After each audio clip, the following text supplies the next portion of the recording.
श्रीमान मधु परमहंस जी ने कहा है कि शरीर में 8 चक्र हैं, पॉइंट नंबर 1। और फिर कहा है कि 7 चक्र यानी कमल तो शरीर में है, पॉइंट नंबर 2। फिर कहा 8वां कमल शून्य में ऊपर, सिर से 1.25 हाथ ऊपर है, पॉइंट नंबर 3।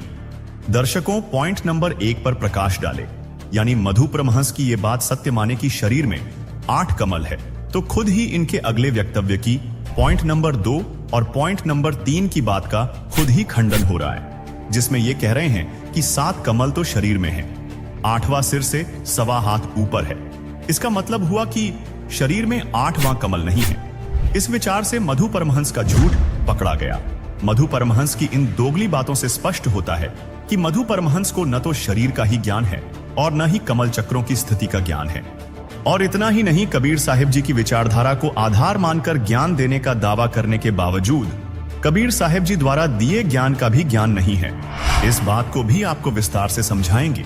जैसा कि अभी आपने देखा, मधु परमहंस ने जो अपने अनुभव से 8 कमलों का वर्णन करते हुए जो झूठा ज्ञान दिया, वह कबीर सागर से भी प्रमाणित नहीं हो रहा है।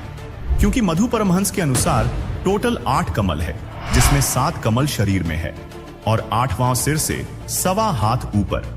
जबकि इस विषय में संत रामपाल जी महाराज ने कबीर सागर के बोध सागर खंड के अध्याय कबीर वाणी पृष्ठ 111 से दिखाया है कि कबीर सागर में लिखा है कि 8 कमल तो शरीर में ही है। और इतना ही नहीं, 9वें कमल से पर्दा हटाते हुए संत रामपाल जी महाराज ने सिद्ध किया कि 9वें कमल में पूर्ण ब्रह्म परमात्मा अमर पुरुष रहता है। वीडियो को पूरा देखने के लिए फैक्टफुल डिबेट्स यूट्यूब चैनल पर विजिट करें।